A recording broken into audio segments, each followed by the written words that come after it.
Herzlich willkommen zum Joe Rogan Podcast. Kleiner Scherz, herzlich willkommen zu Almost Daily. Heute mit einer fantastischen Besetzung. Großer Gast hier zu meiner Rechten. Wolfgang M. Schmidt ist da. Ich freue mich sehr. Und Florentin Will. Dankeschön. Hallo, ihr beiden. Jetzt möchte ich ganz kurz sagen, das wird vielleicht ein bisschen ein anderes Almost Daily. Wir machen hier quasi eine Buchbesprechung heute. Und angeregt war das Thema, ist aber auf offene Ohren gestoßen von Wolfgang, der gefragt hat, sollen wir nicht mal über Jordan Peterson reden? Und ich habe mich persönlich schon sehr viel mit dieser Person beschäftigt. Florentin hat sich sehr viel mit dem beschäftigt. Katjana auch, die wollte eigentlich auch mitmachen, ist aber leider jetzt dann doch nicht da, konnte da doch nicht mitmachen. Und dann haben wir gedacht, ja, jetzt ist ja gerade sein neues Buch erschienen, beziehungsweise in Deutschland erschienen. In Amerika gibt es das schon länger und in Kanada, das sich nennt 12 Rules for Life, heißt im Deutschen auch eigentlich so, ja. 12 Rules for Life, Ordnung und Struktur in einer chaotischen Welt oder im Englischen ein Antidote for Chaos. Das ist kein ganz so leichtes Almost Daily, sage ich ganz im Ernst, denn die Person Jordan Peterson ist im Internet doch sehr umstritten und spaltet die Kommentarbereiche zwischen, möchte ich fast schon sagen, Vergötterung auf der einen Seite und Verteufelung auf der anderen Seite. Die einen sagen, er ist fast schon alt-right, ein Frauenhasser, chauvinistischer Konservativer. Die anderen sagen sinngemäß, endlich traut sich einer das auch mal zu sagen und entgegen dem Mainstream und andere wiederum sehen in ihm einen hochintelligenten Typ, der aber vielleicht seine Intelligenz dann auch mit der falschen Agenda ausschmückt. All diese Themen sind Bestandteil des Phänomens Jordan Peterson. Was man aber eben nicht, glaube ich, bezweifeln kann, ist, dass es ein Phänomen ist, das momentan herrscht. Jordan Peterson ist ein Professor aus Kanada, ein Psychologe, der große Bekanntheit hauptsächlich durch YouTube-Videos gekriegt hat, in denen er sich in die Gender-Debatte, die in Kanada zu dem Zeitpunkt stattgefunden hat, eingeschalten hat. Und seitdem hat er Millionen von Followern auf seinem YouTube-Channel, hat einen Bestseller geschrieben. Und dieses Buch ist seit dem 29.10. In Deutschland erhältlich. Und wir haben gedacht, komm, lass uns einfach mal drüber reden, auch wenn es nicht einfach wird vielleicht. Und 2 der 3 Leute am Tisch haben es gelesen, eine Person nicht. Ihr könnt kurz mal überlegen, eine Person hat dafür es gehört. Ich habe das Hörbuch tatsächlich gehört und dafür aber ganz viele andere Sachen von Jordan Peterson gelesen und mir angeschaut. Und deshalb ist es ja vielleicht auch ganz interessant. Ich glaube, es ist ganz spannend, weil ich glaube, es gibt jetzt nur 2 Arten von Zuschauern. Die noch nie was von Jordan Peterson gehört haben und die irgendwie schon 50 Stunden Interviews, Joe Rogan Podcasts, verschiedene Interviews, seine eigenen Seminare oder so gesehen haben. Deswegen glaube ich, sehr unterschiedlich. Aber du hast schon gesagt, ja, Psychologe aus Kanada, der schon immer seine Seminare auch auf YouTube hochgeladen hat und dann durch eine große Kontroverse eben um dieses kanadische Gesetz dann eben sehr populär geworden ist und seitdem er macht auch eine Tour gerade und so und hält Reden und ist sehr populär, ja. Du hast, Wolfgang, gesagt, lass uns doch mal drüber reden. Du hast auch das Buch mitgebracht. Vielleicht kannst du mal ganz kurz aufklappen und zeigen, wie Wolfgang M. Schmidt ein Buch liest. Ja? Ich habe mir ein paar Notizen mal dazu gemacht. Sieht man das? Das kann man, glaube ich, so sieht man es. Ja, ich habe es gut vollgeschrieben und dann noch 1000 Anstreichungen. Ich dachte nämlich, am besten kommt man ja dem auf die Schliche, indem man es ganz gründlich liest und analysiert und das, glaube ich, ohne Hysterie tut. Weil das ist ja schon was in den Kommentarspalten vor allem da ist, eben die einen, die vergöttern, die anderen verteufeln, aber wirklich mit der Argumentation sich auseinandersetzen tun die wenigsten in meinen Augen. Das liegt sicherlich auch daran, dass vielleicht YouTube manchmal nicht die richtige Plattform daran ist. Es liegt aber, glaube ich, auch daran, dass dass es so offen angelegt ist, dass sich jeder Dinge rauspicken kann und sie für sich vereinnahmen kann oder sie deswegen abwehren kann. Ich glaube, man kann dieses Buch aber in gewisser Weise entdämonisieren, indem man einfach kritisch darüber spricht und auch als kritischer Leser an die Sache rangeht. Und das habe ich getan und ich fand die Lektüre durchaus interessant, zum Teil amüsant. Bisweilen hat mich es auch ungeheuer geärgert. Aber ja, ich glaube, man kann dem Herr werden, diesem Buch. Warst du denn schon schon bevor du das Buch gelesen hast, vertraut mit der Persona Jordan Peterson oder? Etwas schon. Ich habe mir schon einige Videos angesehen. Zum Beispiel gibt es ein interessantes Video ein Gespräch zwischen Peterson und Camille Paglia, die auch mit einem O-Ton hier hinten drauf ist, wo sie sagt, das ist also einer der wichtigsten Denker überhaupt. Und Camille Paglia ist eine Feministin, die in den 80er Jahren bekannt wurde, die allerdings nicht zur Gender-Theorie gehört, sondern eine ganz andere Herangehensweise hat und die deswegen von der Gender-Fraktion sehr angefeindet wird, die sicherlich sehr streitbare Positionen hat, aber es ist eben auch eine feministische Position unter vielen, weil das ist, glaube ich, heute so ein bisschen, was verkannt wird, ist, dass man Feminismus nur so als eine Richtung auffasst. Und wenn man aber mal so in die Geschichte des Feminismus, auch der feministischen Theorie der letzten 40, 50 Jahre blickt, da muss man sagen, da gibt es sehr widerstreitende Positionen. Zum Beispiel gehen eben Gender-Theoretiker davon aus, dass es so etwas wie feste Identität eigentlich nicht gibt, also auch die Binarität männlich-weiblich sehr fragwürdig ist, dass wir es nur mit Konstrukten zu tun haben. Selbst das biologische Geschlecht ist im Prinzip ein Diskurseffekt. Deswegen ist alles fluide und deswegen geht es darum, Gendergrenzen zu verwischen. Andere Feministen wiederum sagen, nein, es gibt eine starke Differenz zwischen Mann und Frau und versuchen aus der Argumentation, aus dieser Position heraus feministisch zu argumentieren. Und zu dieser eine dieser Vertreterin dieser Richtung ist Camille Paglia, die aber jetzt auch in den letzten Jahren erleben musste oder auch zum Teil das auch mit befördert hat, dass sie gerade von Rechten sehr stark rezipiert wird. Aber davon abgesehen habe ich also einiges von Peterson da verfolgt und fand das sehr interessant, diese Debatte. Und deswegen glaube ich, muss man sich so ein Phänomen stellen, um auch zu wissen, in welcher Zeit wir eigentlich leben. Weil ich glaube, das ist schon so ein Buch, das einfach sehr stark, auch also dass das so erfolgreich ist, spiegelt halt immer auch den Zeitgeist wider. Das ist im Prinzip das, was mich an populären Filmen auch interessiert. Warum ist etwas so populär? Und die Frage stelle ich mir hier bei dem Buch. Und ich glaube, das kann man auch recht gut erklären, warum er gerade so populär ist. Und das hängt sicherlich damit zusammen, dass es eine gewisse Dogmatik gibt bei der Richtung, die politisch korrekt argumentieren will, die sehr schnell Feindbilder ausmacht und dann auch sozusagen mit dogmatischen Argumentationen eigentlich Pluralität am Ende doch nicht so gern haben will, wo er sozusagen, wenn er eine Gegenposition vertritt, dann sofort als der große Hero dasteht, der jetzt was anspricht, was sich sonst wenige trauen zu sagen. Endlich das sagt's ist mal, so nach diesem Endlich sagt's mal einer. Zum anderen glaube ich aber, liegt diesem Buch oder überhaupt auch den Theorien von Peterson ein enormer Konservatismus zugrunde, der, glaube ich, auch eben gerade Zeitgeist ist und man, glaube ich, sehr froh ist, wenn ein Psychologe kommt und zumindest suggeriert, dass dieser Konservatismus, den er vertritt, ideologiefrei ist und dass er ihn wissenschaftlich darlegen kann. Und da ist für mich dann immer das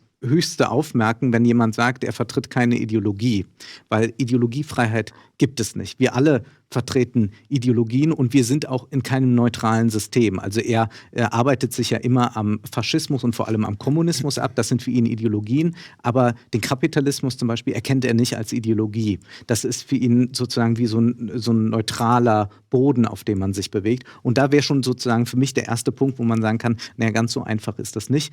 Auch da gibt es natürlich ja, dann kannst du sie mir jetzt sagen, denn hier ist Jordan Peterson. Ich will ganz kurz sagen, du hast schon angesprochen, da steckt wahnsinnig viel in dem Buch drin. Oberflächlich gesehen ist es einfach ein Lebensratgeber, Motivationsregeln, diese 12 Rules eben, die können wir vielleicht auch gleich mal vorlesen. Aber erstaunlicherweise steckt da unglaublich viel noch drunter. Also jede dieser Regeln, die im Grunde sehr leicht sind, wie stell dich aufrecht hin, unterfüttert er mit Anekdoten aus der Tierwelt, aus dem Kommunismus, Sowjetunion, C.G. Jung. Wahnsinnig viel ist da mit drin. Und deswegen ist es eben also wahnsinnig offen und wird auch von sehr vielen Seiten dann so verstanden. Er wird ja auch oft für seine Anhängerschaft kritisiert und deswegen in Alt-Right geschoben. Und es ist immer schwer zu sagen, wie er Dinge jetzt genau meint, wie sie aber nur von anderen verstanden werden. Er hat letztens auch einen Tweet gepostet zu Brett Kavanaugh, wo er auch, also dieser umstrittene Richter, wo es die sexuellen Belästigungsvorwürfe gab, wo er dann auch getwittert hat, irgendwie, ja, wenn jetzt die Anschuldigungen wahr sind, soll er zurücktreten, wo seine Anhänger dann wiederum wahnsinnig auf ihn eingehakt haben, so, ja, wie kannst du sowas sagen, irgendwie, wo man schon merkt, der hat auch wirklich schon als Anhänger zwielichtige Gestalten, was jetzt nicht notwendigerweise ihn diskreditiert, aber man merkt, dass seine Thesen, wie gesagt, schon so offen und so breit sind, dass man da viel hineininterpretieren kann. Wollen wir die 12 Regeln kurz mal sagen? Für Leute, die Ja, jetzt gar keine Ahnung ja. haben, worum es in dem Buch überhaupt geht, weil es klingt so jetzt nach Gulag, Christentum, möglichen vielen Sachen. Ja. Ich kann gerne mal hier, weil ich habe hier die deutschen Kapitel. Allerdings, wenn man jetzt nur die Regeln vorliest, das ist natürlich arg aus dem Kontext gerissen. Da könnte man dann auch direkt denken, so, Alter, was ist das denn für ein Ratgeber? Nur, dass die Leute grob mal wissen, womit wir es hier zu tun haben. Okay, also Regel 1 ist, steh aufrecht und mach die Schultern breit. Regel 2 ist, betrachte dich als jemandem, dem du helfen musst. Regel 3, freunde dich mit Menschen an, die es gut mit dir meinen. Regel 4, vergleiche dich mit dem, der du gestern warst, nicht mit irgendwem von heute. Regel 5, lass nicht zu, dass deine Kinder etwas tun, das sie dir unsympathisch macht. Too late.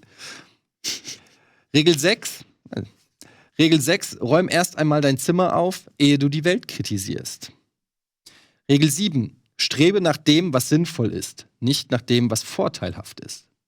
Regel 8, sag die Wahrheit oder lüge zumindest nicht.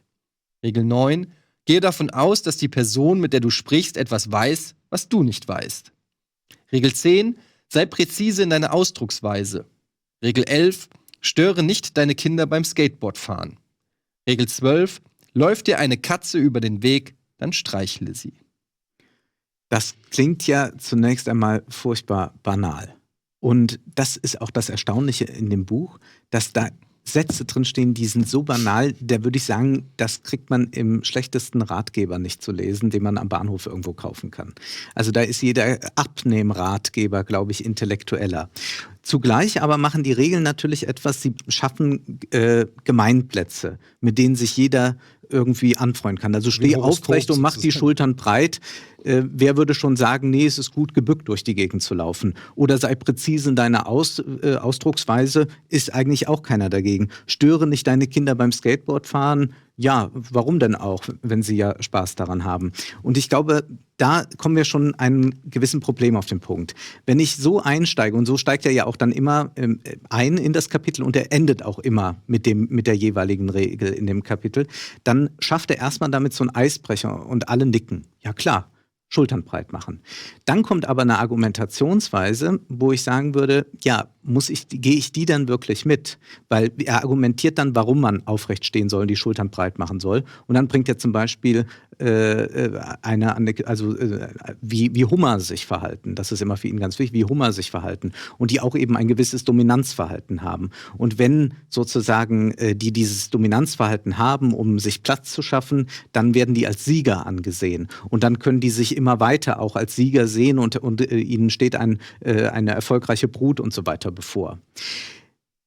Da verbindet er dann plötzlich was aus der Welt der Hummer mit der Welt der Menschen. Aber Menschen sind ja nun mal keine Hummer. Und er verbindet immer wieder so Evolution, Tierwelt damit, dann Dinge zu analysieren oder Ratschläge zu geben, die eigentlich unsere menschliche Gesellschaft betreffen, die aber eben anders ist, weil Menschen sind keine Tiere und menschliche Gesellschaften lösen sich ja gerade von diesen evolutionären Ursprüngen los. Das ist ja gerade der Zivilisationsprozess. Zugleich weiß er aber auch darum, wenn er dann immer mal wieder darauf beharrt, dass wir ja nicht wie Tiere sind, weil er natürlich ein Programm hat, zum Beispiel, dass wir uns heroisch verhalten sollen. Heroisch kann sich aber kein Tier verhalten, weil es nur instinktiv handelt. Und er sagt aber dann immer wieder, also verhaltet euch heroisch. Und in einem anderen Kapitel widerspricht er sich, indem er dann sich wieder an den Tieren orientiert. Und er macht durch diese evolutionäre, zum Teil würde ich sogar sagen sozialdarwinistische Herleitung etwas, was ich hochproblematisch finde, insofern, als da eine Natürlichkeit von Gesellschaft hergestellt wird, die es aber eigentlich nicht gibt, weil Gesellschaft natürlich ein Konstrukt ist, wie, auch wenn man mit der radikalen Gendertheorie und mit dem radikalen Konstruktivismus nicht mitgehen muss, man auch sagen muss, auch Geschlechtlichkeit ist in gewisser Weise Konstrukt und Männlichkeit, Weiblichkeit verändert sich durch die Jahre, Jahrzehnte, Jahrhunderte hindurch. Er geht aber gerne von anthropologischen Konstanten auf oder sogar von Archetypen, wie er das nennt, da bezieht er sich dann ganz stark auf C.G. Jung. Und Und dann macht er zum Beispiel Folgendes. Ich habe mir eine Sache mal rausgeschrieben. Also er bringt das Beispiel der Hummer, dass das da so prima klappt. Die machen die Schultern breit und dann sagt er, findet ein besiegter Hummer jedoch den Mut, sich wieder ins Getümmel zu stürzen, stehen die Chancen, dass er erneut verliert, höher, als sein Kampfrekord vermuten ließe. Der Sieger hingegen wird statistisch gesehen abermals siegen. In der Hummerwelt herrscht das Winner-Take-All-Prinzip, ganz ähnlich wie bei den Menschen, wo 1% der Weltbevölkerung so viel besitzt wie die unteren 50%. Und da sagt er eigentlich, also die Ungleichheit der Welt im ökonomischen Sinne, die ist vollkommen richtig, weil das eigentlich auf einer evolutionären Konstante beruht. Da würde ich kurz fragen. Er beobachtet ja erstmal, dass es so ist. Er sagt nicht, dass das ja erstrebenswert ist. Das Hummer-Beispiel stimmt ja, dass Hummer sich so verhalten. Ja. Aber ich würde zum Beispiel gerade bei dem 1% der Weltbevölkerung, das so immens reich ist, sagen, dass die sich ja eben gerade nicht wie die Hummer verhalten, sondern dieser Reichtum ist ja, das hat ja zuletzt auch der Ökonom Thomas Piketty gezeigt, vor allem ein ererbter Reichtum, ein Reichtum, der dadurch geschaffen wird, dass wir Steuerschlupflöcher haben und all das. Da sind keine wirklichen Kämpfer. Also für mich wären, wenn man bei diesem Hummer-Beispiel bleiben würde, wo Leute tatsächlich immer noch aufrecht stehen, immer noch die Schulter breit machen, die im Niedrigsektor morgens immer noch aufstehen müssen und für wenig Geld arbeiten müssen. Da sind quasi die Hummer, wenn man so will. Aber damit sozusagen eine ökonomische Ungleichheit zu rechtfertigen. Da fängt in meinen Augen die Ideologie an und ich glaube, solche Passagen findet man immer wieder. Er vermittelt ja auch als Lebensratgeber da den Weg, dass das Individuum sozusagen durch seine Hilfe diesen Weg eben auch aufschreiten kann. Dass er sagen kann, wenn du dich nur so richtig verhältst, dann kannst du da eben auch aufsteigen. Wenn es schon die 1% gibt, dann sei da eben auch oben mit dabei. Er macht das Ganze sehr wissenschaftlich, er redet immer wieder über Dopamin. Er sagt, ja, bei den Hummern wird dann Dopamin ausgeschüttet, wenn die eben erfolgreich im Kampf sind. Also das ist alles ganz klar wissenschaftlich, da ist keine Ideologie, das ist halt auch so. Und bei Menschen dann auch so, wenn sie in der Kompetenzhierarchie aufsteigen, wenn die dann eben eine 1 sind, dann haben sie mehr Dopamin als eine 10 und das wird überhaupt nicht hinterfragt, ob das denn so sein muss, ob die 1% wirklich 50% haben müssen.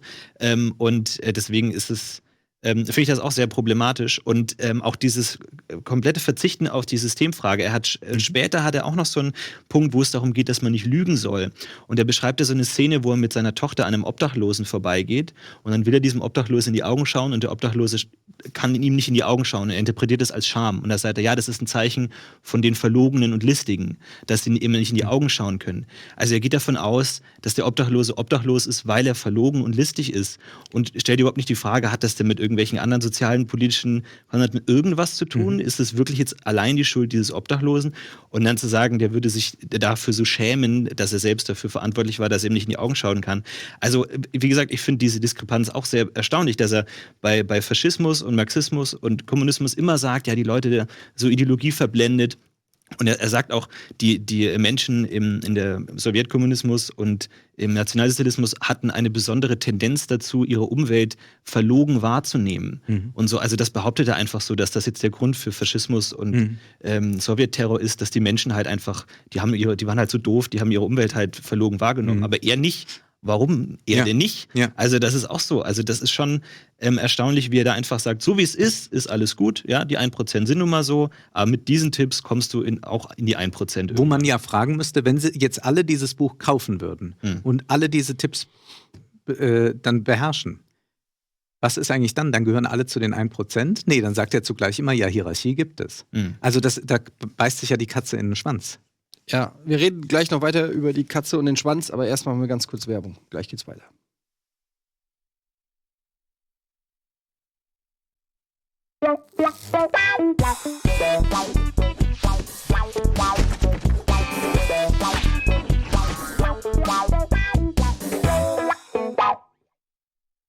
Willkommen zurück bei Almost Daily. Heute mit Wolfgang M. Schmidt und Schmidt, habe ich gesagt. Schmidt.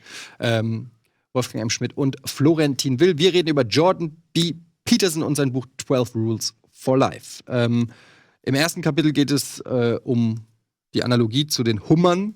Generell häufiger gibt es Analogien von Jordan Peterson, mit denen er seine Argumente begründet. Mal kommen sie aus dem Tierreich, mal aus der Mythologie, mal aus der Religion. Was mir aufgefallen ist generell auch bei Debatten, die ich mit ihm gesehen habe und Interviews, dass er sich sehr oft auf seine Erfahrung als Psychologe, als klinischer Psychologe beruft, was es dann, finde ich, immer auch ein bisschen schwer macht im Diskurs, weil es gibt ganz viele Videos, wo dann steht, Jordan Peterson destroys, bla bla bla. Da kann er natürlich nichts für, dass die Leute dann irgendwie so reißerische Sachen da draus machen, aber es zeigt aber auch, dass es offensichtlich etwas ist, was den Leuten daran gefällt, an seinen Videos, dass er so unantastbar wirkt. Und ich muss auch sagen, gebe ich ganz ehrlich zu, es hatte eine gewisse Faszination auf mich, wie eloquent er ist, wie gebildet er ist. Und wie ernst er auch ist. Wie ruhig er auch komplett sich, egal von welchem, und er wird provoziert teilweise und es wird versucht, ihm in Interviews Fallen zu stellen, um irgendwelche dummen Aussagen zu machen. Das habe ich auch schon so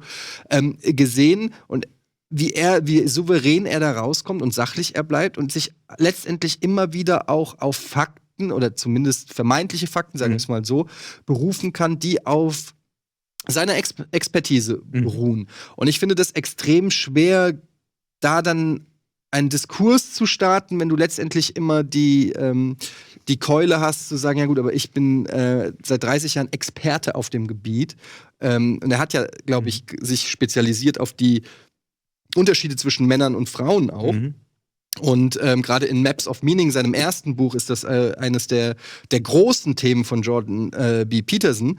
Und es ist natürlich unheimlich schwer, dann da irgendwie zu argumentieren und zu sagen, ja, okay, also du hast vielleicht 30 Jahre Erfahrung, aber ich war auch mal auf der Schule und ich hatte aber die Erfahrung. Das ist natürlich unheimlich schwer, dann da gegen standzuhalten. Und ich kann deshalb verstehen, dass da eine gewisse Faszination ausgeht. Finde aber auch hochinteressant, was ihr auch für, finde ich, valide Kritikpunkte äußert. Wir waren jetzt gerade beim ersten Kapitel nur.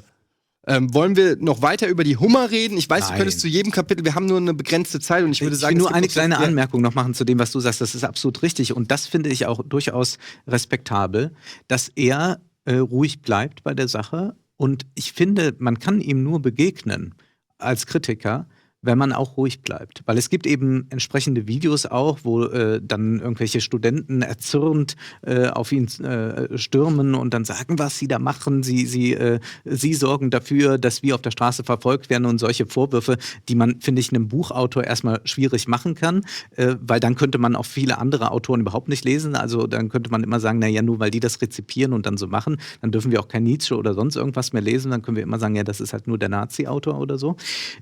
Das finde ich wirklich respektabel, wie er das macht. Und ich glaube, das wäre eigentlich eine Diskursethik, die ich mir wünschen würde, dass man mehr ruhig und sachlich debattiert. Und ich glaube, dann kommt man auch ihm in manchen Dingen bei. Oder man muss auch nicht, glaube ich, Einzelfälle widerlegen, wenn er was aus seinen psychologischen Erfahrungen mit Patienten oder so schreibt. Dann müssen wir das ja erstmal so nehmen, dass das so passiert ist. Und warum sollte er auch lügen? Ich glaube nur, man könnte eben insistieren, dass es auch ganz andere Methoden gibt und dass er sich auf eine gewisse Schule beruft. Das ist vorwiegend C.G. Jung, ich gehöre zum Team Freud natürlich, aber dass man aber eben zum Beispiel aus einer Freudschen oder Lacanischen Position heraus ihn kritisieren könnte und man muss sozusagen nicht gleich versuchen, am liebsten den an Universitäten zu verhindern oder so, was dann auch stattfindet, was ich einfach albern finde, weil man so tut, wovor hat man Angst? Also entweder ist die Theorie, hat ihre Schwächen, dann kann man sie ja darlegen, sonst müsste man sich nicht davor so fürchten. Und ich finde, wenn man dieses Buch so in einem durchliest, dann merkt man auch tatsächlich, wo da Schwächen sind und dann ist manches auch eben furchtbar trivial und dem kann man auch beikommen. Also ich glaube, man geht dann nicht unbedingt raus und sagt, jetzt ist jetzt mein Guru, auch wenn er das am Ende will. Also er sagt ja am Ende dann auch, er bedankt sich bei den Lesern und sagt dann, ja, ich habe ihnen eine uralte Weisheit mitgeteilt. Naja, er hat seine Weisheit, er hat seine Position dargelegt, aber eine uralte Weisheit tut so, als stünde er in einer Menschheitstradition, die er nur noch einmal für uns artikuliert hat. Das ist ja total, eine Form von Größen. Das ist ja total vermessen, das zu tun. Deswegen glaube ich, kann man über diese Texte und auch über seine Auftritte reden. Und ich verstehe nicht, warum man Angst hat, darüber mit ihm zu diskutieren. Und ich glaube, man kriegt ihn schon an einigen Stellen, aber sicherlich nicht mit so einem aufgeregten Sprechen, wie man das sehen kann. Er profitiert aber auch natürlich stark Absolut, von dieser Aufregung. Ja. Ich meine, jetzt bald kommt so ein Dokumentarfilm über ihn raus, wo er sich oder wo er sich gibt und wo er dargestellt wird als der Märtyrer, der eben von den Medien gehasst wird, von der Universität verjagt wird und so. Und er profitierte natürlich sehr davon, diesen Outlaw-Charakter da zu haben. Und wenn man sich mal anguckt, wie er entstanden ist, es gab ja auf YouTube lange so eine Szene von Skeptikern und Kritikern, die sich vor allem atheistisch identifiziert haben. Da gibt es ja mit Richard Dawkins und so sehr, sehr populäre YouTube-Kanäle, aber irgendwann hatte sich dieser Atheismus dann auch erledigt und die sind immer mehr rübergewandert zu diesem anti-progressive Linke, Queer-Feminismus und haben dann jeden verrückten Vorschlag an der Universität dann genommen und dann hat jeder seine 1000 Videos gemacht. Und genau in diese Kerbe ist er auch gestochen mit seiner Kontroverse zu dem kanadischen Gesetz. Und da wurde dann auch aufgemacht. Und dann gibt es halt 100 Videos, ja, hier macht er den fertig und destroyed das und das. Und das hilft ihm natürlich auch stark. Und viele, die über ihn schreiben und ihn gut finden, die mögen ihn auch vor allem wegen seinem Free-Speech-Aktivismus, ja, also was in dem Buch alles drinsteht, von diese ganze christliche Geschichte irgendwie, dass er behauptet, jede Person, die sich moralisch verhält, wäre automatisch Christ und all das. Die Leute würden das nicht unterschreiben. Also es ist immer schön zu sehen, wie es von einer atheistischen Richtung zu jetzt wieder einer christlichen Richtung gekommen ist und die gleichen Leute, die davor Richard Dawkins geschaut haben, schauen jetzt Jordan Peterson, die würden dann wahrscheinlich sagen wie, ja, das Christentum-Zeug interessiert mich nicht so, aber ich finde halt seinen Free Speech so wichtig, wo man auch merkt, dass es gar nicht so um die konkreten Inhalte geht, sondern halt stark darum, dass seine Figur selber so heldenhaft ist, dass er diesen Entstehungsmythos, dass er wurde fast von der Uni gejagt und wurde verbannt aus seinem Reise, das hilft ihm halt. Ich glaube, was da ein wichtiger Faktor ist, er nennt es ja sogar, glaube ich, er bezeichnet ja, glaube ich, sogar alle, die dann als nihilistisch, die sozusagen nicht den christlichen Werten sich unterordnen wollen. Aber was ich glaube, was Jordan Peterson momentan auch so ein bisschen erfüllt, ist die Sehnsucht irgendwie. Er sagt selber, es gibt ja Extreme auf beiden Seiten immer. Er sagt, es gibt Linksextrem, es gibt Rechtsextrem, ist klar. Und bei Rechtsextrem sagt er, sind wir uns alle einig, wo quasi die schlimme Grenze beginnt oder sozusagen, wo schlimme Sachen passieren und wo rechts ist irgendwie, da herrscht Einigkeit, wo es schlimm wird sozusagen. Und bei links ist Jordan Petersons Meinung, wird da nicht so drüber geredet oder es wird nicht irgendwie so definiert oder es wird auch nicht so angegangen oder erforscht. Und er ist im Prinzip jemand, der sich dann da auch zu äußert. Und ich glaube, dass das momentan, weil man sieht es in Deutschland mit natürlich dem Aufkommen der AfD, man sieht es in Amerika, man sieht es in Österreich, man sieht es in vielen, vielen Ländern zurzeit, dieses Aufkommen von, ich sag mal, rechts im Allgemeinen. Und ich glaube, dass er da schon, ohne zu sagen, Jordan Peterson ist rechts, aber er ist jemand, der ganz deutlich sagt, okay, und da ist links bescheuert oder da ist links drastisch drüber oder radikal. Und das genügt eigentlich. Und das genügt schon, um eben sehr viel zur Zeit auszulösen, glaube ich. Und ich glaube, deswegen erklärt sich das auch, denn, also ich finde das ganz interessant, was du ansprichst, nochmal mit dem Atheismus, dass es erst so einen fanatischen Atheismus fast gab. Der hatte ja selbst was Religiöses irgendwann bekommen. Ja, also gerade bei Richard Dawkins. Und jetzt wird hier Gott eingeführt, aber nicht, und das Christentum wird ja ganz hoch gehalten, aber nicht im Sinne der katholischen Amtskirche zum Beispiel, sondern wer ist eigentlich hier Gott? Und ich habe mich das lange gefragt und dann kam der Lacanianer in mir durch. Gott ist eigentlich, was Lacan da bezeichnen würde, als der große Andere. Also der sozusagen über allem schwebt und an dem wir uns orientieren müssen und so. Lacan sagt natürlich, es gibt keinen großen Anderen. Das ist die große Lehre der Psychoanalyse.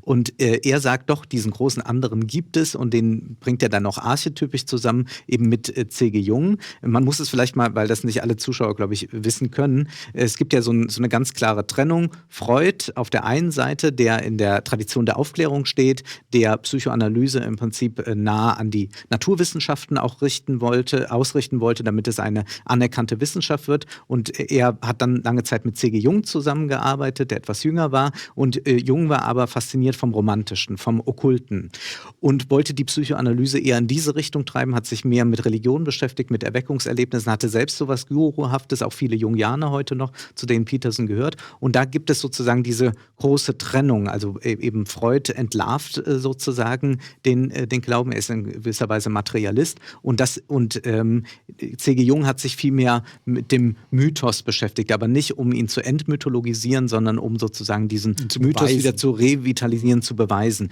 Und das macht Peterson in dem Sinne auch und arbeitet sich, glaube ich, auch deshalb so stark am Marxismus ab, weil der ist halt materialistisch und der ist atheistisch und deswegen muss er so dagegen sein. Und ich finde das aber dann einfach wahnsinnig falsch und verkürzt, dass er diejenigen studentischen Gruppen, die gegen ihn mobil machen oder die auch sonst ganz harsch für Political Correctness eintreten, die wirklich schauen, ist irgendwo ein Text nicht gegendert und dann ist gleich der Skandal da, dass er diese Gruppen in Verbindung bringt mit Marxismus. Weil jeder heute noch aktive Marxist oder so würde sich sofort von diesen Gruppen distanzieren, hat mit denen nichts zu tun. Er bringt sie aber nicht nur in Verbindung mit, er bringt sie schon in faschistische... Das macht er zum einen, aber er sagt zum Beispiel, es gibt ein Unterkapitel, das heißt die Postmoderne und der lange Arm von Marx. Und da sagt er ja, Marx gab es einmal und dann gab es die Frankfurter Schule, Max Horkheimer nennt er da, die dann aus Deutschland, weil sie überwiegend jüdisch war, emigrieren musste in die USA. Und die hätten eigentlich, steht er, und sie hätten eine umfassende Kritik an der westlichen Zivilisation geübt und wollten diese verändern. So ist das überhaupt nicht bei der Frankfurter Schule. Die Frankfurter Schule haben aufgezeigt in der Dialektik der Aufklärung von Horkheimer und Adorno, wie der Zivilisationsgedanke und der Aufklärungsgedanke pervertieren kann, dass zum Beispiel so etwas herauskommt wie der Faschismus in Deutschland. Das waren keine Zivilisationsgegner, wie er das irgendwie darstellt, und keine Gegner des Westens. Und dann im nächsten Absatz sagt er, aber da gab es noch einen anderen großen Einfluss, das war Jacques Derrida in Frankreich und der wird auch als Marxist hergestellt. Also meine postmodernen Freunde werden sich jetzt gerade kaputt lachen, dass ich jetzt gerade Jacques Derrida verteidigen muss, weil ich wirklich kein Fan von Jacques Derrida ist. Aber eines kann ich sagen, wer ist das schon? Eines kann ich sagen, er war wirklich kein Marxist. Er hat nur später noch im Alter ein Buch geschrieben, das heißt Marx Gespenster, wo er aber sich nur ein paar Brocken aus Marx' Werk rausnimmt, um mit seiner dekonstruktivistischen Analyse daran zu gehen. Und dass man das jetzt verbindet, Marxismus, Frankfurter Schule und postmoderne Theorie, und das hätte dazu geführt, dass wir heute diese Political Correctness haben, die zum Teil dogmatisch aufhört. Das ist einfach Blödsinn. Und ich frage mich, ob dieser Mann das gar nicht rezipiert hat, was ich mir eigentlich nicht vorstellen kann, weil dafür scheint er mir auch wiederum zu intelligent, oder ob das nicht eigentlich an die Grenze geht, wo man das als Demagogie hinstellen kann. Weil er geht dann wirklich weiter, er bringt dann Derrida und im selben Absatz sagt er dann, ja, und zu der Zeit, als Derrida da in Frankreich gelehrt haben, da haben ja auch Leute, die dann mit Pol Pot den Steinzeitkommunismus ausgerufen haben dann in Frankreich studiert und sind dann zurück. Da muss man sagen, der Steinzeitkommunismus von Pol Pot hat auch überhaupt nichts mit Marx zu tun, weil Marx ja zum Beispiel ein ganz großer Fortschrittsfreund war, weil er hoffte, dass sich dadurch der Kapitalismus erledigen könnte. Also das ist einfach zusammengestrickt und irgendwas draus gebaut, dass ich sagen muss, ich weiß nicht, wie man auf der einen Seite, wenn man wissenschaftliche Dinge aus der Biologie oder so rezipiert, so gründlich sein kann, und dann macht man das hier auf 2 Seiten und bringt einfach alles durcheinander, was gar nicht sein müsste, sondern er müsste eigentlich mal auseinanderlegen.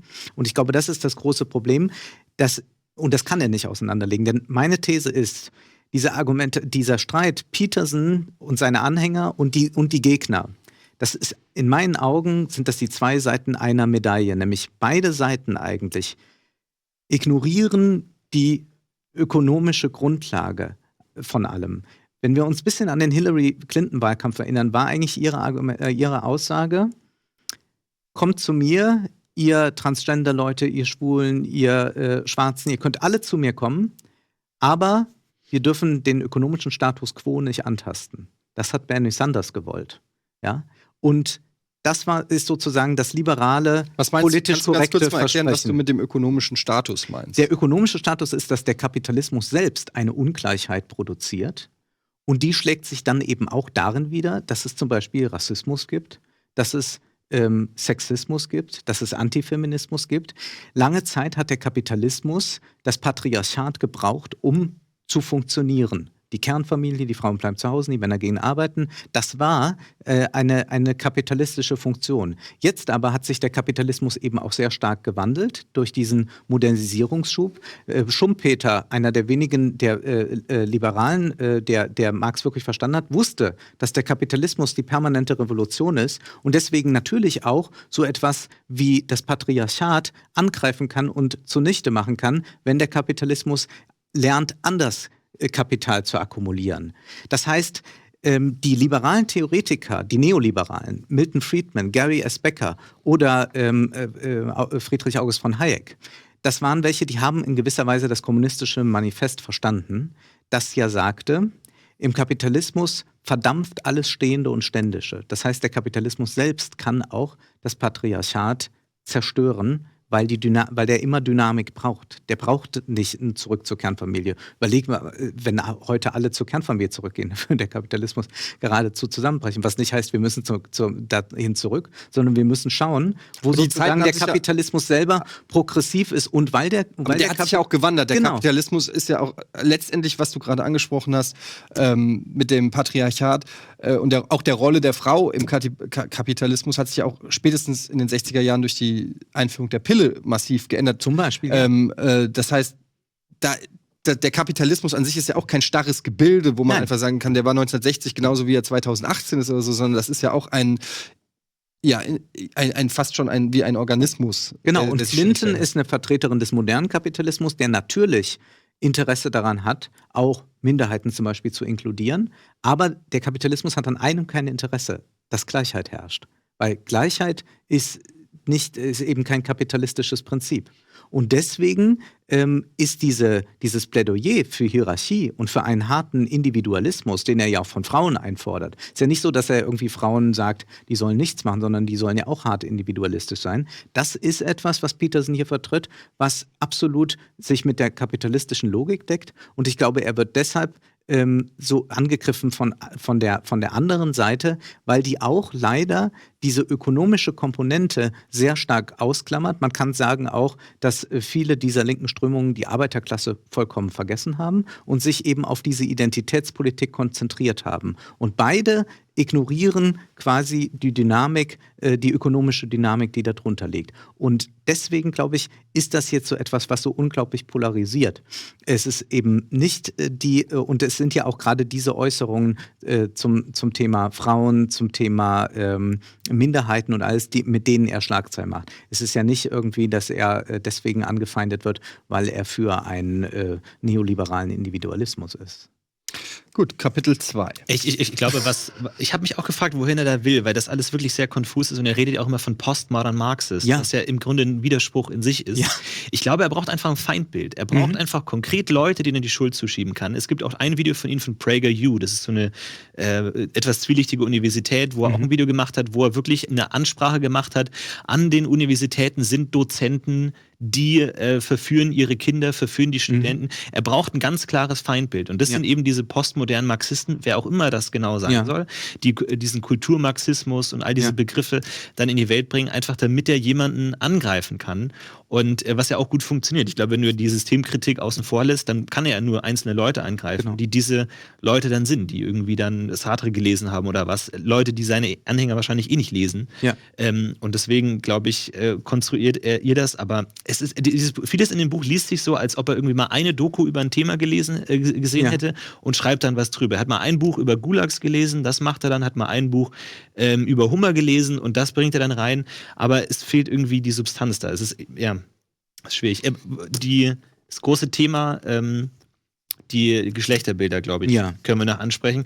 Es ist ja so, weil er zieht ja auch viel aus der Mythologie und Mythos und so und hat da immer wieder dieses Bild von mythologisch wurden Frauen als Chaos dargestellt und Männer als Ordnung. Und es wird bis zum Ende nicht ganz klar, ob er das einfach jetzt nur wissenschaftlich analysiert, so war das dann, oder ob er sagt, das hat ein gewisses Recht dazu. Ich finde es einerseits interessant, dass sein Buch An Antidote to Chaos heißt und er klar Frauen als chaotisch und Chaos repräsentiert darstellt und er beschreibt auch manche Verhaltensweisen als chaotisch. Also eine ganz besondere Stelle, die mir in Erinnerung geblieben ist, dass Frauen ja das Chaos repräsentieren, weil Frauen wählen den Mann und der Mann weiß ja nicht, auf welcher Grundlage die Frauen den Mann wählen. Das heißt, für den Mann erscheint die Frau als chaotisch und unzurechenbar.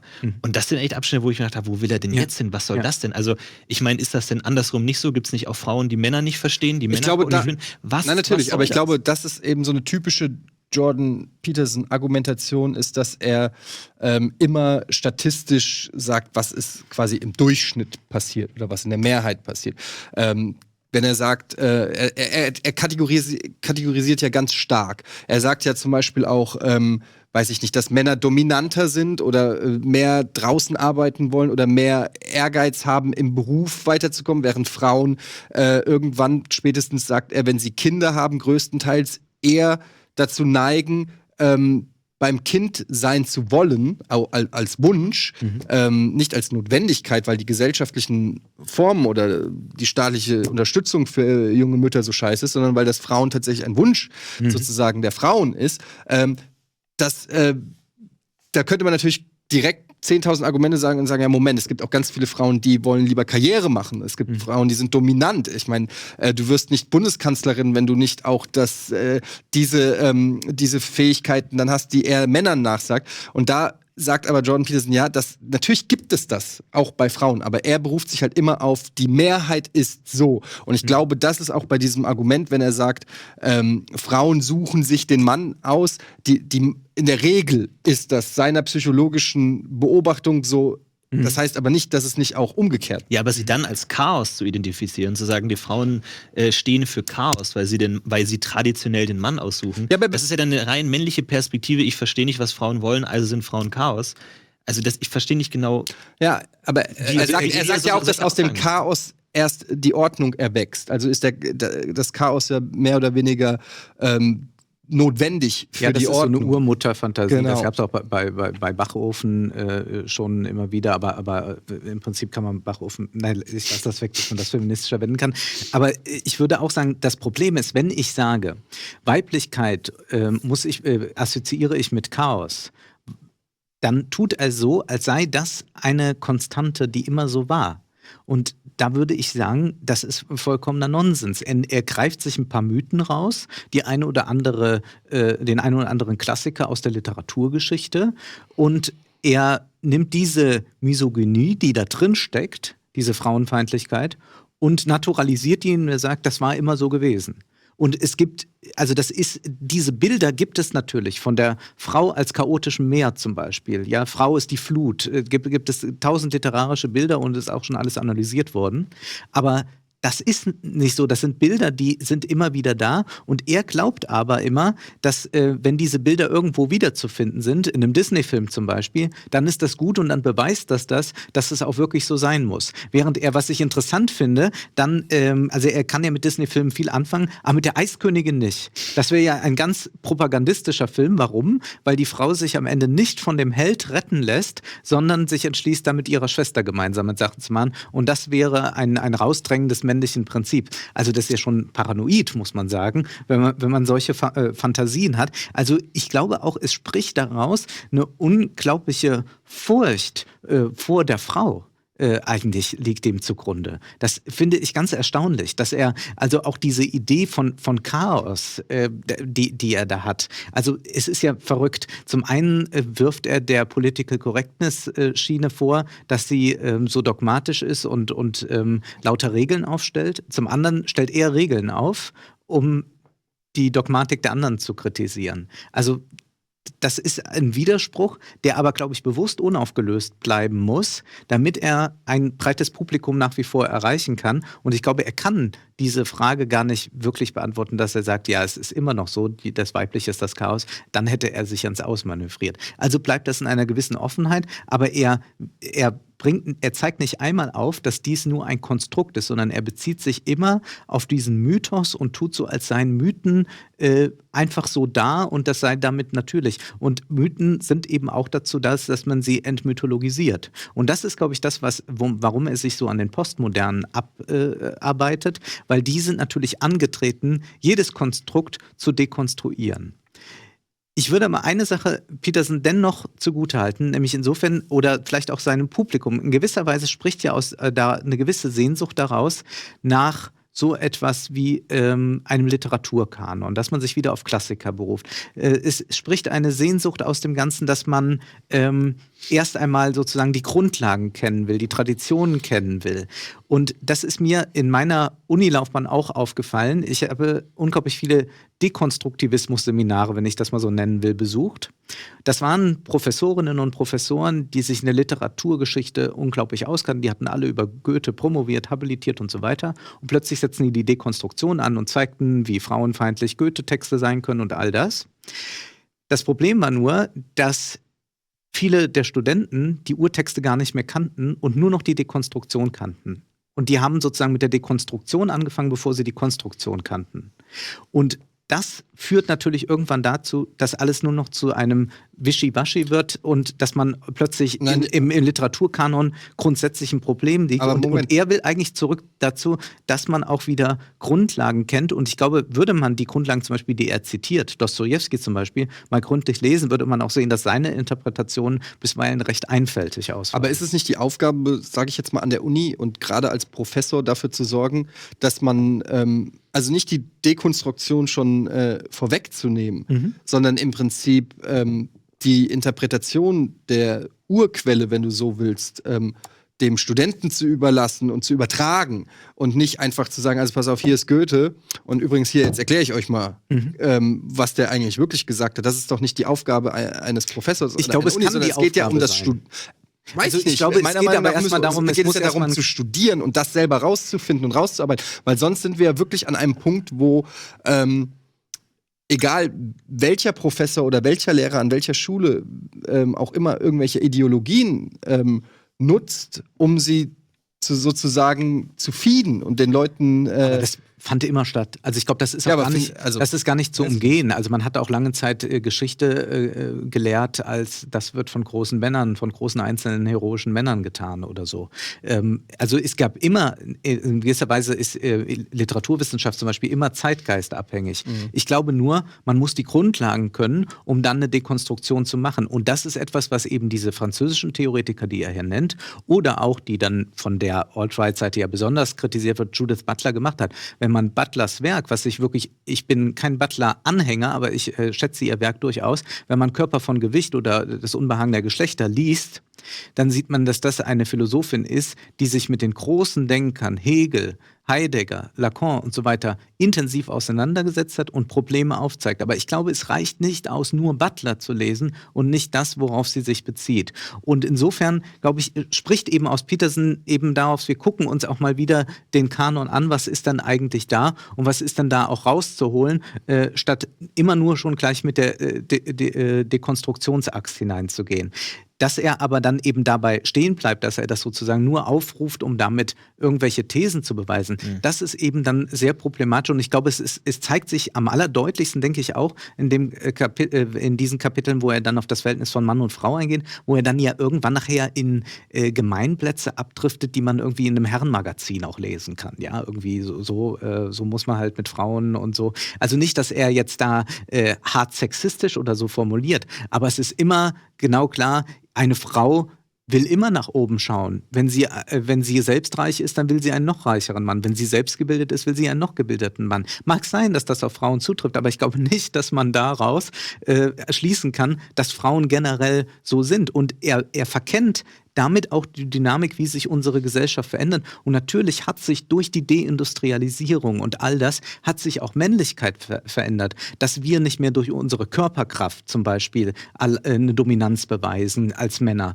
weil wir in deindustrialisierten Zeiten leben. Weil wir natürlich jetzt leben, dass wir mit Frauen zusammenarbeiten im Beruf und so, ist natürlich diese Ernährerfunktion des Mannes nicht mehr da. Die Frage ist nur, ob sich dadurch der Mann gleich auflöst oder ob sich dadurch einfach Männlichkeit anders entwickelt oder ob man, also das wäre eigentlich ja mein Wunsch auch durch diese Dynamik, die das Ganze gibt, dass man Geschlechtlichkeit viel spielerischer auffasst. Also wir haben ja in Kino Plus über den Freddie Mercury-Film gesprochen.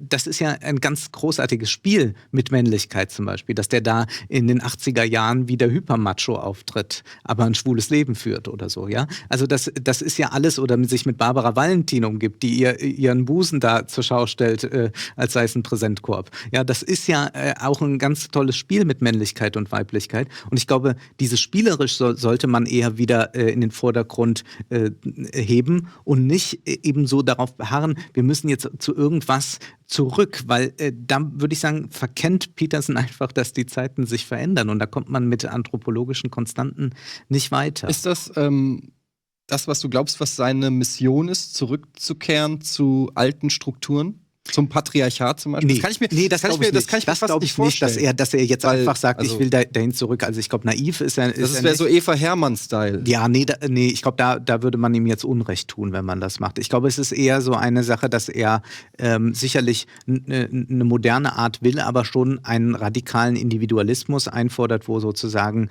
der Stärkere gewinnt. Ich bin da eigentlich auch größtenteils bei eurer Analyse, nur ich sehe da ganz viel so dieses, diese Angst vom Nihilismus. Er hat in einem anderen Interview hat er immer wieder betont, wie, ich mach doch gleich Werbung, Leute, wie fragwürdig er findet, dass junge Menschen heutzutage viele Sexualpartner haben. Also so diese ganzen er hat da schon sehr konservative, strikte Vorstellungen und ultimativ begründet er das, so verstehe ich das alles, dass wir in unser Unglück rennen, wenn sich die Welt weiter so entwickelt durch den Nihilismus. Jeder macht, was er will, jeder freie Entfaltung, jeder kann mit jedem, das ist ja das, was er letztendlich als Chaos sieht und wünscht sich diese wirklich konservative Werteordnung, die aber zugleich will er keinen Dogmatismus. Ja, das ist irgendwie keine so Ideologie. Also da müsste er ja, wenn er seine religiösen Bezüge nimmt, dann könnte er sich ja zum Beispiel mit dem Vatikan verbünden und sagen, ja, da wird noch, die sind für ein altes Ordnungsprinzip. Wäre er wahrscheinlich. Und da wäre das nicht. Und nee, das macht er nicht. Also ich glaube, das ist etwas, wo er eben nicht mit kann. Also er will einen Individualismus und will aber zugleich, dass dieser Individualismus nicht so ist, dass jeder macht, was er will. Und da muss ich sagen, das funktioniert irgendwie, also das beißt sich. Das kann so nicht richtig funktionieren. Also er kann nicht zum einen jede Ordnung als Ideologie entlarven wollen und zum anderen nimmt er in einen Individualismus und stattet den mit ein paar Regeln aus, die man so weit interpretieren kann, dass ich glaube, ich kann diese Regeln in gewisser Weise alle befolgen, ohne mein Leben auch nur minimal zu ändern. Und das ist, glaube ich, ich finde, das vielleicht mit dem Zimmer aufräumen, da müssen wir mal schauen, aber ansonsten, und ich streichle eigentlich auch keine Katzen, die mir so über den Weg laufen, aber ansonsten, glaube ich, kann man wirklich daran festhalten. Und ich glaube aber, jemand, der viel konservativer als ich lebt, könnte das auch und jemand anders auch. Und dadurch hat das so eine scheinbare Offenheit, die aber am Ende sagt er gar nichts. Also ich weiß gar nicht, wie ich jetzt mein Leben denn anders zu führen habe, dass ich nach dem strebe, was sinnvoll ist, ja nun. Dass man möglichst die Wahrheit sagen sollte, ja, das ist sinnvoll, das haben auch schon ein paar vorher gesagt. Präzise Ausdrucksweise, ich bemühe mich. Was soll ich tun? Ganz kurz noch einmal Werbung und dann kommen wir hier nochmal zurück und dann sagt Florentin, was Sache ist. Oh, was macht ihr denn da? Eine Leviathan, guck. Werbung. Sehr schön, ja. Bis gleich.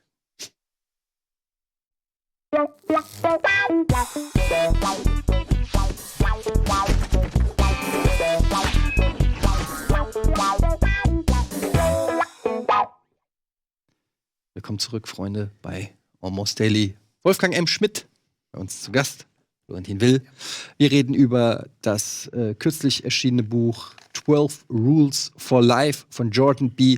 Peterson, ein New York Times Bestseller. Ich glaube, jedes Buch, was in Amerika erscheint, ist ein Number-One Bestseller.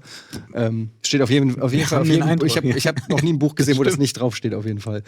Florentin. Ich wollte nur sagen, wir hatten es gerade von diesem Bild, dass Frauen irgendwann keine Lust mehr auf Karriere haben und sich lieber um die Kinder kümmern und sowas. Und John Peterson beschreibt das ja auch so, dass die Frauen total klug sind, dass sie sich nicht in dieses Haifischbecken Karriere begeben möchten und so. Ich finde, erstens widerspricht er sich da selbst, weil er am Anfang ja von dieser Hummerhierarchie spricht. Und Menschen sind ja automatisch glücklich, wenn sie Dopamin ausschütten, wenn sie hoch in dieser Hierarchie sind. Aber Frauen sind dann außerhalb dieser Hierarchien.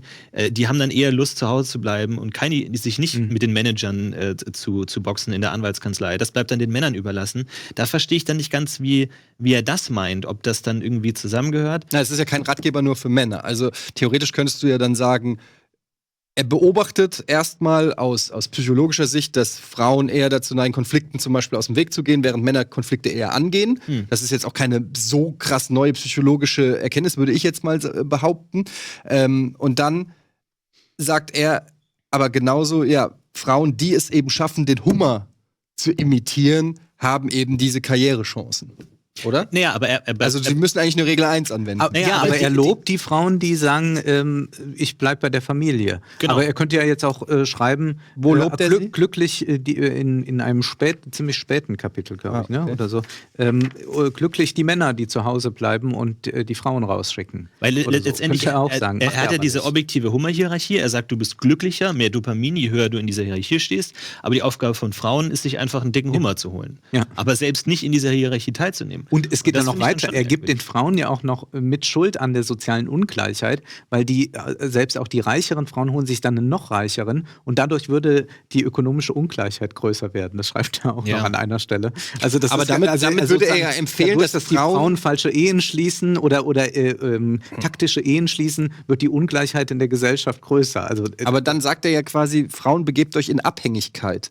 Um glücklicher zu werden. Das ist ja dann doch schon dieser Eva Herrmann-Ansatz.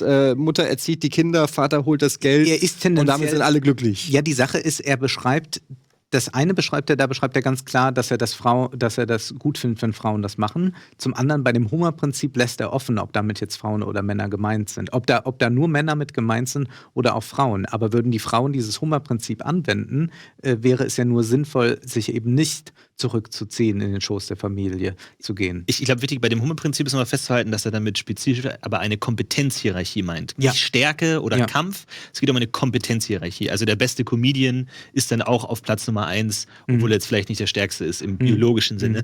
Aber wie gesagt, ich habe das Gefühl, er reserviert das sozusagen nur für Männer, weil er ist ja antifeministisch. Und er muss dann irgendwie erklären, naja gut, es gibt manche Felder, in denen Frauen nicht so oft Karriere machen und in denen hauptsächlich Männer die Macht haben. Und da kann er sich dann so ein bisschen hintenrum rausgehen und sagen, ja, aber die Frauen sind doch total klug, wenn sie nicht irgendwie Hollywood-Produzent werden möchten oder so, sondern zu Hause bleiben sie um die Kinder kümmern. Aber auf der anderen Seite definiert er menschliches Glück als Position in der Hierarchie. Also das habe ich nicht ganz verstanden, wie er das zusammenbringen möchte. Und das bleibt, glaube ich, auch unaufgeklärt. Ja. Und das ist, denke ich, was man immer wieder bei ihm finden kann, dass er sowas hinstellt und dann belassen wir es erstmal dabei. Ja, aber er beschreibt es halt. Ne? Also das hast du jetzt auch schon oft angesprochen. Er ist ja Psychologe und Statistiker und kennt sich da gut aus und mit Persönlichkeitstests und er analysiert genau, wie das alles ist, bleibt dann aber da stehen und sagt, jetzt überlege ich mir Gründe, warum das gut so ist, ohne zu hinterfragen, so muss das denn wirklich alles so sein? Gibt es denn dafür neben den biologischen Gründen auch kulturelle Gründungen für all das? Und er versucht dann eher zu verargumentieren, warum es gut so ist, so wie es ist und findet dafür natürlich dann auch... Ich würde eher sagen, er sagt nicht, es ist gut so, wie es ist, sondern er sagt eher, es entwickelt sich in eine schlechte Richtung. So ist, glaube ich, eher sein Herz. Ja, wenn diese Konstanten, wenn damit gebrochen wird. Also das machen jetzt zum Beispiel dann die Postmodernen, die Linken oder was weiß ich, die eine andere Gesellschaft wollen. Also das findet er immer schlimm. Er will ja, dass der Status quo aufrechterhalten wird, dass er sozusagen seine Daten hat und sagen kann, so ist es und jetzt erkläre ich euch nochmal, wie du sagst, warum es so ist. Und er findet es schwierig oder schlimm, wenn Kritik daran geäußert wird und man in irgendeiner Weise Gesellschaft verändern will, weil es geht nur darum, räum erstmal dein Zimmer auf und lass die Kinder mal individualistisch sein, Skateboard spielen und so, aber versuche nie sozusagen das Ganze, den Rahmen zu verschieben, zu verändern, den Rahmen aufzubrechen. Und damit ist er natürlich ein konservativer Denker, indem er sagt, das, was ist, soll so bleiben und ich erkläre euch, warum das auch gut ist, wenn das so bleibt. Und es geht ja so weit, dass er vorwirft, Universitäten, Akademiker zu beschäftigen, die Studenten darin unterrichten, Kritik zu üben. Denn warum denn? Also das Kritik ist bei ihm etwas Gefährliches, das irgendwie zersetzend ist, die Ordnung zersetzend ist. Und deswegen kann man natürlich, ich will da nicht so weit gehen wie diese Kritik, aber man kann verstehen, dass er manchmal in eine faschistische Nähe gerückt wird, weil das ist ja auch, wenn wir uns dann erinnern, bei Goebbels, der Kunstbetrachter, Erlass sagte ja auch, dass also Kritik etwas Jüdisches sei, ja, so wurde das das da beschrieben, das sei etwas, was die Gesellschaft zersetzt und deswegen brauchen wir keine Kritik. Und das ist auch etwas, was er immer an kritischen Philosophen wiederum kritisiert. Und das geht dann aber es geht auch immer nur die den Status quo kritisieren. Weil wenn jemand jetzt das Sowjetsystem kritisiert, ist das natürlich gut. Also das ist verrückt. Aber ich würde noch gerne einen Aspekt aufgreifen, den ich wirklich wahnsinnig finde oder auch in gewisser Weise witzig. Weil er fordert ja eigentlich, dass es so, also diesen Individualismus soll so weit gehen, dass man ein heroischer Mensch wird. Ich glaube, diese Sehnsucht ist grundsätzlich nicht ganz falsch, dass er sagt, so kommt mal in die Pötte, jetzt nicht nur auf dieser Mitleidstour, nicht nur rumjammern. Ich glaube, es gibt schon eine gewisse Lethargie in der Gesellschaft immer wieder. Und ich glaube, dass die sicherlich auch bei moralisch sich auf der richtigen Seite stehenden Wähnenden ganz stark da ist, dass man so sagt, ja, wir können uns ja ausruhen, wir wissen ja schon alles und wir haben recht. Und er ist jemand, der sozusagen sagt, so jetzt anpacken und heroisch werden. Ich kann dieser Subjektposition insofern was abgewinnen und auch diesem Individualismus, dass man sagen muss, wir sind ja tatsächlich in einer Zeit, wo wir zum Beispiel durch die Digitalisierung immer mehr auch Opfer von Überwachung werden, von Reglementierung, auch von Manipulation durch Algorithmen oder sonst irgendwas. Insofern kann ein starkes Subjekt auch sehr wichtig sein, um gegen einen Konformismus, der zum Beispiel durch einen neuen autoritären Kapitalismus, wie er zum Beispiel in China vorherrscht und vielleicht auch hier hinkommen könnte, dass wir Subjekte haben, die dem Widerstand leisten können. Im Prinzip die ganzen Genrefilme der 70er Jahre handeln davon. Nur, wenn er ein heroisches Subjekt einfordert und dann sich auf Helden bezieht, aus Mythen und so weiter, wenn er sich auf Nietzsche bezieht, dann muss ich sagen, naja, also so ein wahrer Held, wie er den da beschreibt, der lässt sich doch nicht von irgendeinem Psychofritzen 12 Regeln an die Hand geben. Also das ist so ein bisschen wie, ich lass mal ein Video produzieren, Bodenturnen mit Rainer Kallmund. Ja, also das kann nicht sein. Und das finde ich halt, zeigt in gewisser Weise auch das Kleinbürgerliche, was ich jetzt nicht im ökonomischen Sinne meine, sondern was den Horizont anbelangt. Das ist in gewisser Weise auch so unglaublich klein. Hier fordert einer ein heroisches Subjekt ein, bezieht sich auf Nietzsche und kommt dann bei Regeln raus. Streichel die Katze, ja. Streichel die Katze. Also da muss man dann einfach sagen, das ist schon eine unglaubliche Kleinheit und dafür zieht er dann immer Geistesgrößen heran. Das, finde ich, ist auch ein ungeheurer Widerspruch, der da bei ihm vorherrscht. Ja, vielleicht definiert er heldenhaft irgendwie anders. Er hat ja auch immer so viele kleine Momente irgendwie. Er sagt ja, das Leben ist generell unerträglich und das Leben ist voller Schmerz und Scheitern. Und allein überhaupt den Status quo zu behalten, erfordert schon eine enorme Energie. Und allein sein Zimmer überhaupt aufzuräumen, ist für viele schon sehr anstrengend. Und die Erfolgsgeschichten, die er auch schildert, sind Leute, die einfach nur ihr Leben halbwegs in den Griff bekommen und jetzt eben nicht mehr den ganzen Tag vor dem Computer sitzen, sondern jetzt irgendwas machen. Und er erzählt ja immer, wie unglaublich viele Leute zu ihm kommen und sagen, jetzt geht es ihnen viel besser nach diesem Buch und all das. Deswegen glaube ich, ist da auch viel so grundsätzliche Dinge einfach lösen. Ich weiß nicht, ob diese Leute das auch geschafft hätten ohne dieses Buch oder ob da das Buch wirklich was helfen kann auf dieser oberflächlichen Ebene.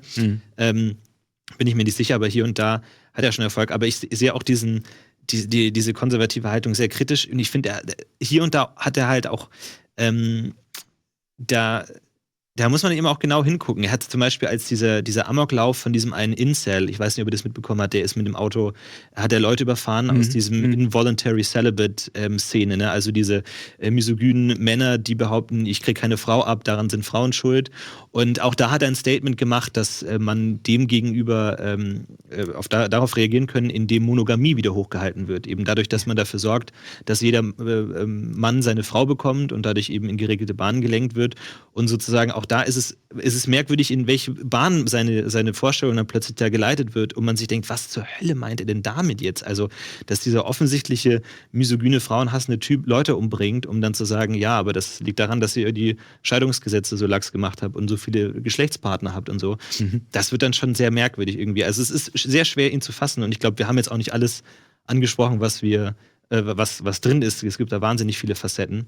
Es wäre interessant, ist immer blöd, man redet ja über jemanden und weshalb ich auch die Interviews ganz gut finde, ist, weil er führt ja dann Gespräche mit auch klugen Köpfen, die auch natürlich ihn auch hinterfragen. Und er hat natürlich schon auch immer eine Antwort auf alles. Ich überlege gerade, ob man nicht mal versucht, den hierher zu holen. Und ich möchte ihn dann hier mit an den Tisch haben. Würdet ihr noch mal kommen, wenn ich das schaffe? Können wir machen. Er hat tatsächlich auch, hat immer gesagt, ja, dass die Marxisten nicht mit ihm reden würden, nicht mit ihm diskutieren wollen.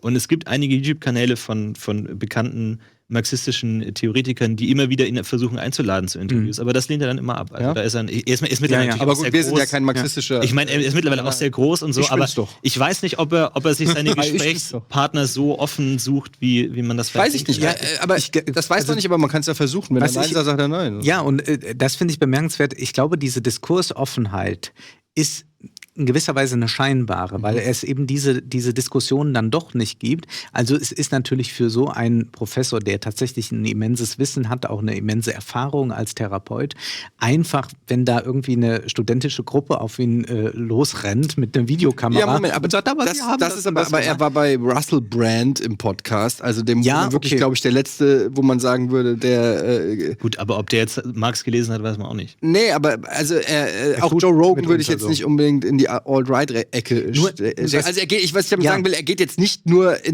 geht nicht nur zu Fox News. Nein, er geht nicht. Das meine ich nicht. Er geht schon auch, er stellt sich schon auch ich meine, das Internet ist voll mit Interviews von ihm, die 2 Stunden oder länger gehen mit Gruppen von Transgender-Leuten, mit Feministen, mit Journalisten, mit was auch immer. Also deshalb fände ich es interessant und vielleicht gibt es ja die Möglichkeit, er hat das Buch jetzt in Deutschland, vielleicht kann man über den Verlag an ihn rankommen. Ich weiß es nicht. Letztendlich gucken das ja auch ein paar tausend Leute und ich glaube, ihr müsst mir nur versprechen, dass ihr nochmal kommt, weil ich bin dabei. Ich glaube nur, dass er die großen Theoretiker scheut und das macht er auch sehr bewusst, denn es gibt ja auch zum Beispiel auf der linken Seite sehr viele, die zum Beispiel die Gender-Theorie kritisieren. Also es gibt ein ganz tolles Buch, also vielleicht muss man auch mal was sagen, was es außer diesem noch gibt. Zum Beispiel Die potente Frau von Svenja Flasspöhler, die mehr auf eine Geschlechterdifferenz eingeht, aber das nicht irgendwie essentialistisch begründet, sondern anders darlegt. Oder es gibt jemand wie den Wiener Philosophen Robert Faller,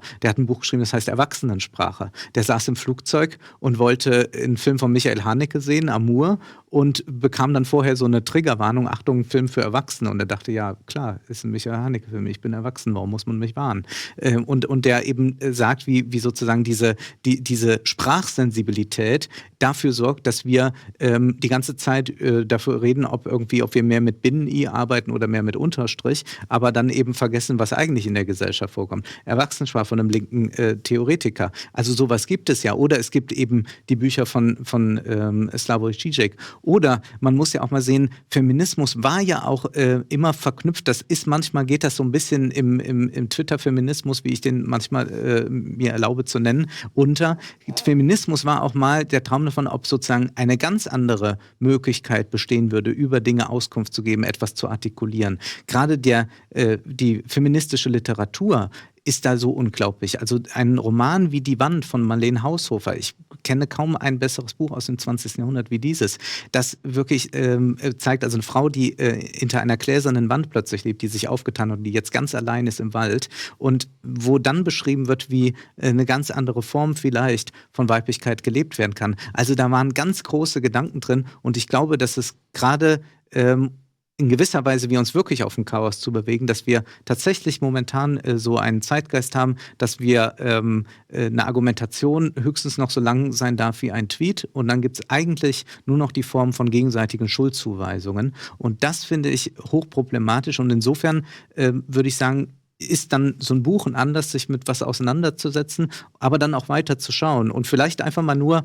gewissen Fußnoten nachzugehen, die Peterson anführt, ob man dann nicht tatsächlich mal bei Freud, den er auch hin und wieder mal zitiert, mal nochmal selbst nachliest, wie das so ist mit den Männern und den Frauen und vielleicht zu einem anderen Ergebnis kommt. Also das wäre sozusagen mein Wunsch, dass wir so ein bisschen diese Bubbles verlassen, in denen große Aufregung herrscht, aber wenig Verstand und man tatsächlich wieder mehr dahin geht, dass man sich auch mit Dingen auseinandersetzt, weil Debatte ist eigentlich also der Diskurs bleibt auf der Strecke. Der bleibt auf der Strecke, in meinen Augen schon, ja. Deshalb gibt es Almost Daily. Da findet er noch statt. Das war's zum Thema Jordan B. Peterson 12 Rules for Life. Am besten ist es meiner Meinung nach, selber sich eine Meinung zu bilden. Ich bin auch sehr gespannt, was über die Kommentare, weil es ist auch, ich weiß auch nicht, wie groß Peterson in Deutschland ist. Ja. Weil so bei diesen englischsprachigen Phänomenen weiß man immer nicht, welche Nationalität die Leute haben. Aber du meinst auch schon, dass du oft schon Nachrichten bekommen Viele hättest? Nachrichten über Facebook und so, was ich eigentlich von Jordan B. Peterson halte. Ja, also ich bin auch gespannt. Ich hoffe aber auch wirklich, dass Leute sich die Mühe machen, eben nicht einfach nur, sag ich mal, Zeitungsartikel zu zitieren, die dann schon eine Meinung haben, die man einfach adaptieren kann, sondern bestenfalls sich selber damit auseinandersetzt. Videos sind ja auch genug da. Es gibt ohne Ende Videos, Interviews und sie sind auch größtenteils, finde ich, sehr unterhaltsam. Aber vielleicht auch einfach gucken, ob man das Buch lesen möchte, um sich dann eben eine Meinung zu bilden, die eben nicht einfach nur auf der vorherrschenden Meinung in der Bubble basiert. Mir hat es trotzdem sehr viel Spaß gemacht, hier darüber mal zu reden. Es war mal ein bisschen ein anderes Almost Daily. Nächstes Mal gibt es wieder die besten Furz-Stories und die peinlichsten Erlebnisse in der Freibadkabine. Oder halt Sarrazin nächstes Mal. Oder, genau, Sarrazin machen wir als nächstes. Genau. Böse Bücher. Aber es hat mir auf jeden Fall Spaß gemacht. Vielen Dank, dass du da warst. Danke, dass du da warst. Und ich, wie gesagt, man kann ja wirklich, wir haben ja vom Verlag diese Bücher zugeschickt bekommen. Du hast da die Connections zum Verlag. Vielleicht da nochmal anklopfen und sagen, ey, also schicken Sie mir kostenlos ein Buch? Nein. Nee, schicken Sie mir kostenlos Peterson. Ach so. Wenn er irgendwie zu haben ist. Also das finde ich doch sehr, sehr spannend. Also das war's mit Almost Daily. Wir sind raus. Bis zum nächsten Mal. Tschüss. Tschüss.